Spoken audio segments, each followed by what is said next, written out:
Hello and good evening, viewers. Welcome to this particular event we are having today. This is PCEA Embakasi Online. We are in the IT Tech Week there, and we are running a couple of series this particular week. We are talking about key emerging issues that are happening in the IT industry or in the technology industry. Today we'll be talking about the Internet of Things. We have a very interesting guest today, a very special guest. Her name is Fiona Asonga. Fiona Asonga is the Chief Executive Officer of the Technology Service Providers of Kenya, which is a non-profit organization, a non-governmental organization that also hosts the Kenya Internet Exchange Point as well as the Computer Security Incident and Response Team. She has over 20 years experience working in the IT sector in Kenya. Fiona, welcome. Thank you very much, Joe. Thank you. Fiona, even as we're beginning, the intro bit, it's good to know about your landscape and where you're coming from. Just give us a brief about TESPOC. What is TESPOC about? What is the mandate of TESPOC? And what is the role of TESPOC in Kenya? Thank you for that, and thank you for the opportunity. Praise God, everybody. It is great when you see that the church is paying attention to technology and wanting to be part of the process of building capacity amongst the members so that we can be able to get tech to be used for good. Now, TESPOC was set up in 1999. It is an industry body set up to be able to support the industry, the ICT ecosystem, by facilitating for development of the right policies, so advocacy and capacity building. So what you've asked of me, Joe, is very much within our mandate as TESPOC. Today, TESPOC has got over 160 members that are corporate members. As an industry body, our membership is corporate based. And that means that we can only take corporates as our members. And the range of corporates that we have range from internet service providers, the mobile network operators, connectivity carriers, data center operators, consultants, legal firms interested in ICT, and a whole range of application developers, different ICT application developers who are part of our members. Our mission is really to facilitate the development, growth, and acceleration of a reliable technology ecosystem where there can be more innovation happening. And we do this by putting our members first, putting those that give the service to the end user first, because if the ecosystem grows, it benefits everybody. Our motto, before we had no motto. Today, Joe, we have a motto because we realize we need to have something that staff can relate to and we can run with all the time. And our motto as we work is to accelerate technology freedom. And there's so many emerging technologies coming into our space. So how do we then facilitate that freedom when there is so much new things happening? It means we are pretty much forced to be on top of our games in terms of keeping track of the emerging issues, what is new, looking at the policy and regulatory environment to see what are the opportunities, what are the hurdles and challenges, and then reaching out to our government regulators to see how they can help us to make sure that the ecosystem can grow and those investing in new technologies can be able to get their business done. Wow. Thank you very much, Fiona. Indeed, a very big mandate that you have, looking at all the technology providers in Kenya. Yes. Under your umbrella, it's a big mandate, and the role that you're doing, accelerating technology freedom is a noble idea, and we wish you all the best. So let's get straight into the discussion of today. We're talking about the Internet of Things. Yes. And people have been wondering, what is this Internet of Things, or IoT? Mm-hmm. In your own definition, or from a layman's perspective, what is the Internet of Things? From a layman's perspective, I would say the Internet of Things is when different devices have got sensors, and those sensors are able to, and the device is also able to connect to the internet. So those sensors collect data, and that data then is shared by the devices over the internet to other devices, or sometimes to a central platform where the data that they collect can be used for many things. And one of the ways in which that data is used is, for example, to improve on that equipment, So like, for example, I'll use an example of something we all have in our houses, the TV. The TVs today are coming in with internet capability. Then we've got the fridge also coming in today with internet capability. So it's possible that you can actually use your TV to connect to the fridge, and the two can connect. Those two are devices connecting to each other. But the issue of now the data, how the data is exchanged is a whole different issue, because you have to program the fridge to be able to share that data to the TV, and the TV to be able to receive and collect that data. So what the devices do, what Internet of Things do, is just getting devices to be what we call smart, able to connect to the internet, able to transmit data. That is what the Internet of Things in a nutshell, in a very layman's language, is. And so you'll find even suitcases are connecting, watches are connecting. So then my watch can connect to my suitcase, so that when I'm traveling at the airport, my suitcase doesn't get left behind. I'm able to track it, because the two are exchanging data. That is a summary of what I would say Internet of Things is for a layperson. All right. Thank you for bringing it down to that user out there, or that congregant who is not really IT, tech, and they can be able to understand it. I think you gave us some examples, but I would like us to dwell more on some more real-world applications of IoT. I think you've talked about the fridge, connecting the TV, but what other use do we have for IoTs, especially in our technology space, in the offices, as we're driving business? Give us real-world applications that where IoT is used here. I think, Joe, before I move to explain about how IoT is used, I think it's important to make a clarification. There is Internet of Things, and there is artificial intelligence. Now, Internet of Things goes until the level where the data is collected and exchanged. The process of which now that data is analyzed by a machine and a human-like decision is made is what the artificial intelligence is. So let's not confuse artificial intelligence and Internet of Things. So I'm going to just now go back to Internet of Things.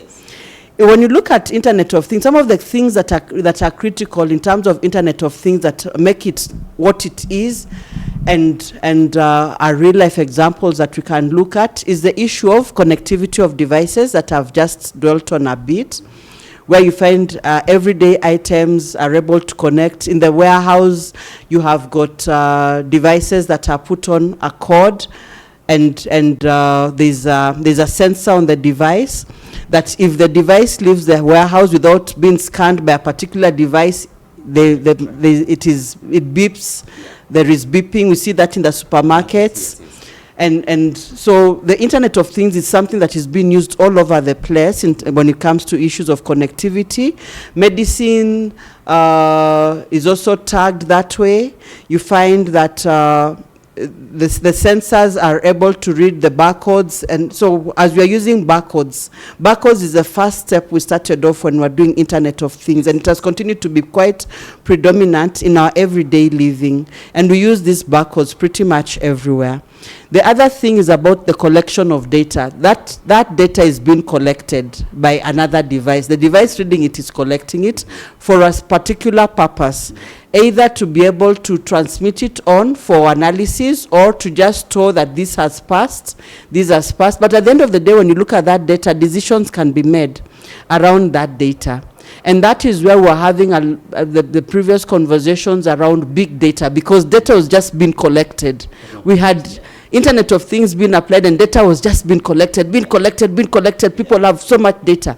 If we look at, for example, the data collected in a supermarket, it is so much data on so much that there's very many different informations and decisions that can be made out of it. The other aspect of Internet of Things, that data is real time.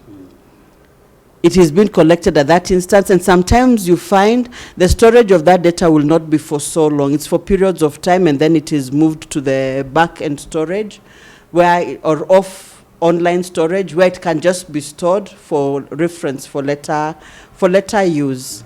So the Internet of Things makes us have that data happening via connected devices where transmission is happening and data collection is happening, and it is real time. Those are the 4 main critical aspects of that make Internet of Things Internet of Things.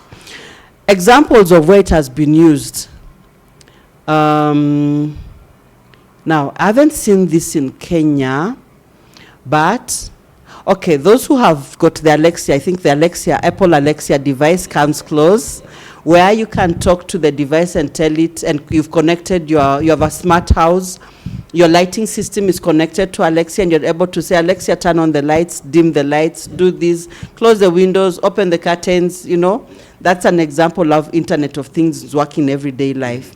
We have today situations where, what is the other one? The wearable devices. We all have got smartwatches. Yes.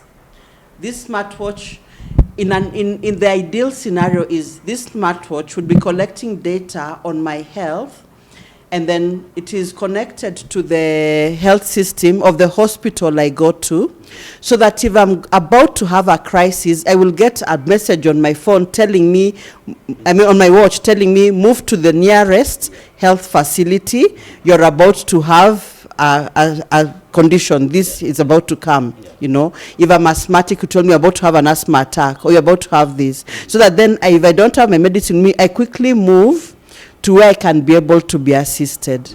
Why? Because now that data is being used, and the data, my data, is being used in a way that can help me.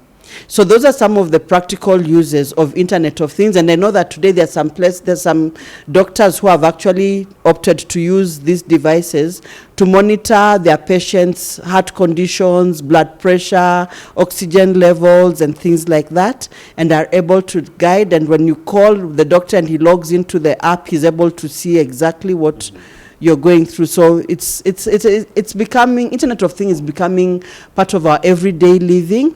And it's important that we are able to appreciate how the technology works, because it's only when we appreciate that we're able to put it to use. Yeah. All right, thank you very much for that insight. So what you're saying is that with the Internet of Things, then there's connectivity, because Yes. the Internet of Things requires connectivity. Yes. Then AI. Yes. Then the whole play comes into effect. Yes. So viewers, even as you're talking about Internet of Things, remember that yesterday we had a talk discussing about AI with Jimmy Mwangi, the Chief Digital Information Officer from DTB. So you can go back and watch that particular clip that we're talking about AI. So today we are just talking about the Internet of Things. But we've talked about Internet of Things, connectivity, and AI. Now, as far as connectivity is concerned, TESPOC, where does your role play? Because some of your members are service providers, the carriers, the MNOs. So the role of TESPOC in enabling that particular environment to thrive, and so that the Internet of Things can happen, and AI can happen. Yeah. When you talk about that, then you're touching the heartbeat of connectivity of our Kenyan ecosystem. Because we cannot talk connectivity if we cannot get that connectivity happening. Yeah. And making connectivity happening, it's not about kilometers covered. No. Connectivity has to do with numbers of people we can get online. It has to do with households that are connected. It has to do with numbers of communities that are connected. Because it is when the person is connected that now the connectivity, the technology begins to add value to an individual's life. And so to be able to connect what we do with AI, for us, running the Internet Exchange Point brings us to a point where we need to be able to make sure that, for starters, the speeds of connectivity are good. So we encourage service providers to bring their traffic to the Internet Exchange Point because it reduces the speed of communication. It makes the communication faster. If you want to know the difference on whether your service provider is at the exchange point or not, when you go to connect and you see those many zeros going round the circle, that means that it's slower and probably they are not connecting to the exchange point. There's an issue of connectivity. So you're not getting that traffic coming through. And you can't have Internet of Things happening when that connectivity has a problem, because in that process, you lose data and the data accuracy becomes a challenge. Something that is not what we want to achieve.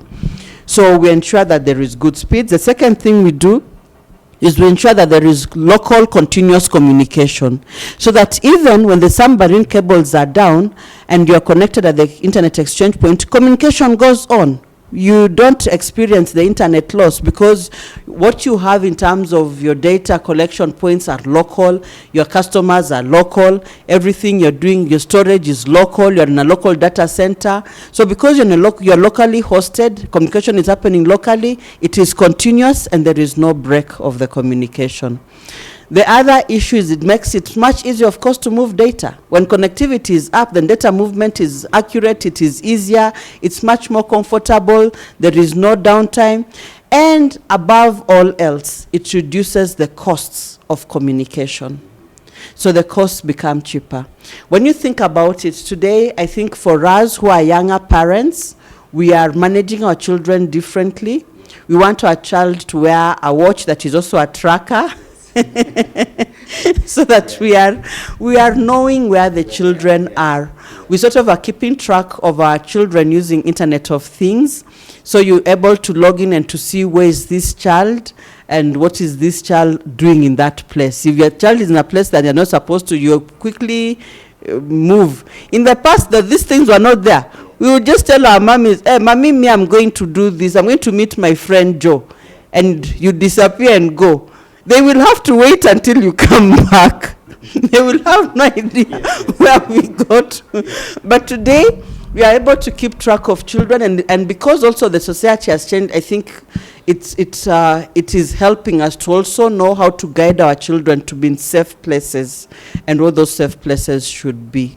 So as TESPOC, one of the things that is critical for us is connectivity infrastructure. We are right at the heart of the digital infrastructure conversations.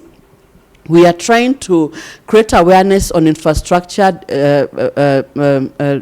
deployments, protection, and to reduce the damages. We have a lot of people who let fiber run through their land, their compounds. Then the day they're building a house, they just come and cut it. They forget that that fiber can actually be serving a hospital. It's serving the ATM and the bank. So when you cut the fiber, the ATM will not work. If it is fiber serving a base station, when you cut that fiber, the base station will not serve you. So even your MNO communication will be down. So we need to help. It is part of our responsibility, everybody, to help protect that infrastructure, so that then we are able to make sure that we can have uptime, 99.99999% uptime, so that we can reap the benefits of connectivity. Yeah. Thank you. You talked about KXP. Yes. Kenya Internet Exchange Point. I think maybe break it down for a non-tech user. What is Kenya Internet Exchange Point, especially in view of local content? Okay. The Kenya Internet Exchange Point is pretty much a service that we offer as TESPOC, where we have one goal, and the goal is to keep local traffic local. The reason we do that is because when you keep local traffic local, it is much easier, it is much faster, and it is cheaper to communicate. When you don't keep that traffic local, and the traffic say, I'm sending you an email, Joe, and then you are on a service provider who's not at the exchange point, and me, I'm on a service provider who's not at the internet exchange point, our traffic will go and look for a place somewhere in the world where there is an exchange point. If that exchange point is in Amsterdam, it will go to Amsterdam. If it is in London, it will go to London. If that exchange point is in Singapore, it will go to Singapore. We are sitting here, we are exchanging emails, but the communication that we are typing to each other is going until Singapore, then it from me to my ISP, from the ISP to Singapore, to be now picked by your ISP, for the ISP to bring now to you in Kenya, and we are all in Kenya. It doesn't make sense. It should be as fast as the way we are talking. So to make that happen, traffic comes to an exchange point. Then at the exchange point, the service providers all pick and exchange that traffic there. It's switched there. Then now you're able to get it. And that makes it possible for us to, I send you an email and I tell you I'm on the phone, please check your inbox. And you see that email immediately. Yeah. All right. I think on the same line, from speaking statistics, statistics, do you see the trends increasing for more traffic remaining on the KXP over the years, or has it been flat? Yeah. Oh, we grow at a rate of 180% annually on average. And that means that we have not yet reached the break-even point. We are not yet at that flight line level. We still have a long way to go. And when you look at it, exchange points in countries that are more developed are handling traffic in terabytes. We are yet to get to the terabyte level. We are striving to get there, because we've just stepped in. We've just gone through the door to the 1.2 terabyte level. So we want to hit 100 terabytes. That is our goal. Then we will know that we have connected Kenyans. But we still have a large percentage of Kenyans not yet connected, which means we still don't have sufficient traffic coming into the exchange. Yes. All right. So that tells us that if the numbers have been growing, there's a lot of content that is being created here. Yes. There's a lot of creativity. Yes. In the technology space that is happening in Kenya. Yes. So we need to, as Kenyans, we need to be proud of that. Yes. A lot of this is happening. So Fiona, you also sit on some of the boards in Africa and also globally, that you have sat on some of those forums or different entities where you have either participated. So you know the landscape of IT globally, yes, and also the landscape of IT in Africa and in Kenya's perspective. Where do you place Kenya in the map as far as technology is concerned? I think I may not be able to place Kenya correctly globally, because the rankings there they change every year, and I haven't looked at the index. To be honest, I haven't looked at the index of our last ranking. However, at the regional level, the African continent, there are only 2 countries that would be ahead of Kenya, and sometimes we are ahead, sometimes. So the race within Africa is between South Africa, that takes a lead because innovation and technology adoption there happened much earlier, and a lot of companies have found it easier to set up fast in South Africa. So South Africa takes the lead. And then we've got Kenya. Actually, there are 4 countries: Kenya, Ghana, and Nigeria. There is where the competition is. We are sometimes the top 2. We come after South Africa in some areas. In other areas, we come after Ghana. When it comes to Internet of Things, I think we come second after South Africa. And Ghana and Nigeria are still working towards it. When it comes to other areas, you find that Nigeria will beat us in terms of innovation and the innovations they're having. We are not seemingly getting so much innovation happening. It's happening in Kenya, but we're not residenting our innovations in Kenya. Our Kenyan innovations are being developed here, but going to be resident in other countries. So we are losing on that side. We need to be able to find a way that we make the ecosystem conducive for a startup that can innovate in Kenya and stay in Kenya. All right. Yeah. Thank you very much. TESPOC also operates the Computer Security Incident Response Team. Can you explain for us the mandate of CSAT in Kenya? The Industry Computer Security Incident Response Team is really set up by TESPOC to serve the TESPOC members, the infrastructure owners, who are the MNOs, the carrier providers, the connectivity providers, the content providers. For us, this platform serves as an early warning system, and the purposes was to ensure network integrity and health of the networks. That means that our system does the first check as you come to the exchange point to see whether you have got you've got bad traffic. Let me call it that way, because I don't want to use the complicated terms, so I'll say bad traffic, and this is traffic that is open resolvers, botnets, spam, and all these malware that are accompanying your traffic as you exchange with others. So we try to make sure that everybody is not bringing in bad traffic to share with others. It's like when people have had COVID, yes, you quarantine them. So our CSAT here will be the quarantine. Yes, so the CSAT quarantines those that we let them know early in advance that you're at risk. And sometimes you're even able to see attackers following certain traffic.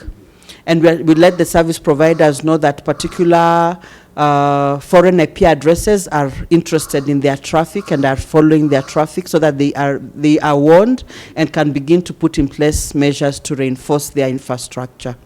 Yeah, thank you. Indeed, a very interesting conversation there about is that, cyber security is becoming a big concern, as far as advancement of technology is concerned. But you're happy to see that TESCO is way ahead in terms of ensuring that that space is well taken care of. But I think there is something I need to say, because cyber security is not just the work of the service providers. It is everybody's role. It is like you, Joe, you leave your house today, you leave it open because there's a police station near you. Yes.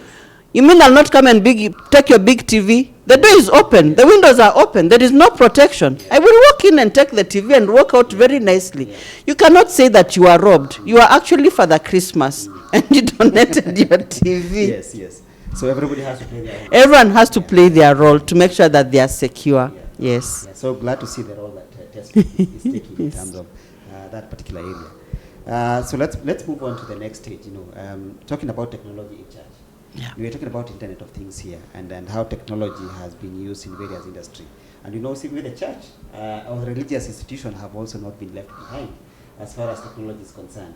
So how do you see the Internet of Things playing a role in church and spread of ministry? This couldn't have come at a better time, and I give thanks to COVID for this, because it's COVID that made the churches wake up and begin paying attention to the technologies and the tech space. Yeah. And it's so important because as we move into this new industrial revolution of technology that is technology driven, the churches have a role to play to make sure that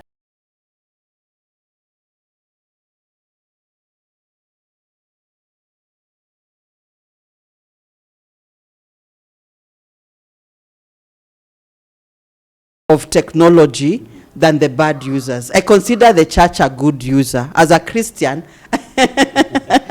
I think Christians lead by example, and we do our things by example, and therefore we should be at the forefront of the good users of technology.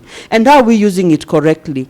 We are now having more virtual engagements in terms of meetings, group meetings, whether it's a small church group or it's the larger church, as in there are WhatsApp groups and WhatsApp communities being set up by the church that have different groups in it. So you are part of this church community, you can be in one of the groups that are under that community, say on WhatsApp. There is a lot of live streaming, so that then even before, when you were sick and you couldn't go to church, you've missed it. You are totally left out. Today, even when you're sick and you're in hospital and you can't be in church, and the church allows for live streaming, you can follow the service from your hospital bed or from the house. And even later, when people from church come to visit you, you find you have something to talk about. Yes, that sermon, how was it? The preaching, how was it? The theme of the church today, what does it mean? You can have a small community conversation around that. Churches today must also own pages on social media. They should have platforms and accounts on the social media platforms, because there is where they're going to even guide on the moral aspects of what people discuss and how they engage on the social media platforms. So we are seeing more churches also taking up space on X, on Instagram, on TikTok. And with the church present, it helps us to have a level of decorum in how we engage. Unakuwa na heshima kidogo. Heshimu Mungu. Hata kama utaheshima pastor, heshimu Mungu. Because at the end of the day, there has to be some ethical practices being propagated by the users of the technology. And who is our ethical whistle? It is our religious doctrine that will enable us determine whether what we believe in and how we practice and do our things is right or wrong. And when you look at a country like Kenya, where we do not have a national value system, the buck falls on the religious communities to make sure that the value system that they advocate for aligns with value systems that would be good for this country and help us forge together so that we can have a value system for this country that makes sense. Yeah, very interesting value system. Yes. So I'm glad that TESPOC is sitting the center of accelerating technology, ensuring that the connectivity is there, even as the churches are becoming digital, are moving to the online space. And TESPOC is able to create that environment. I think let's move to the next stage. Looking ahead in the next 10 years, where do you see technology moving to? You know, being in the center, like you say, TESPOC sits in the center of all this technology that is happening. Where do you see us moving the next 10 years?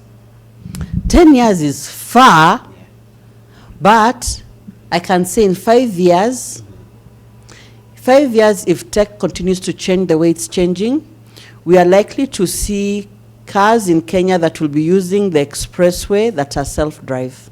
Smart cars, yeah? Smart cars.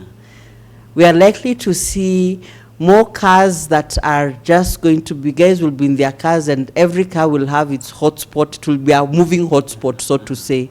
The Teslas coming into this space.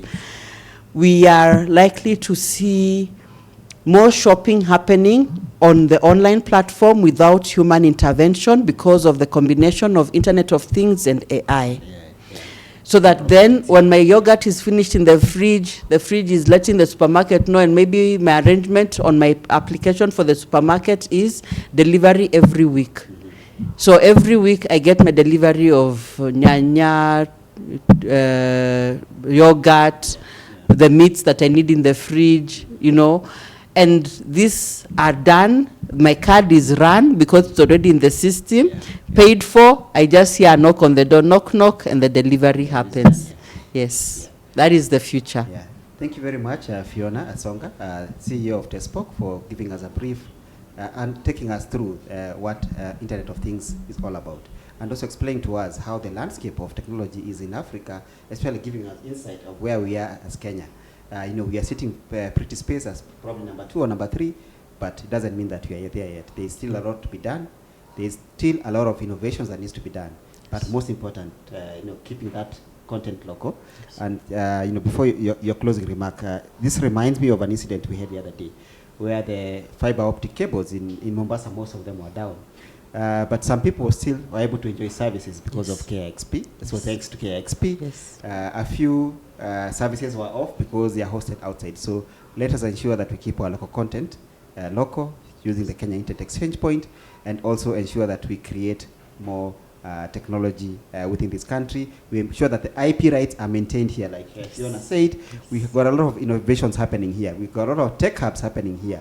We've got a lot of startups starting here. But what is happening is that skill set is being pioneered out there instead of being pioneered here. But we've got bright brains here. We've got the right technology in Kenya. Let us make use of it. So Fiona, as we end up, maybe you can give us your closing remarks. My closing remarks are very short. I'm happy that as a church you're pioneering this. This is for me very exciting. And it's good that we are able to think in terms of Christians. I believe that as Christians we are here for a purpose and to do God's will, and part of doing God's will is making sure that what God has put in our hands in terms of knowledge, in terms of technology, is used in the right way for His glory. And so I hope that those who listen to it will now begin to adapt technology as a good tool for us to use for the kingdom of God. Thank you. Can't put it more than that. Amen to that. Yeah. So thank you very much, viewers.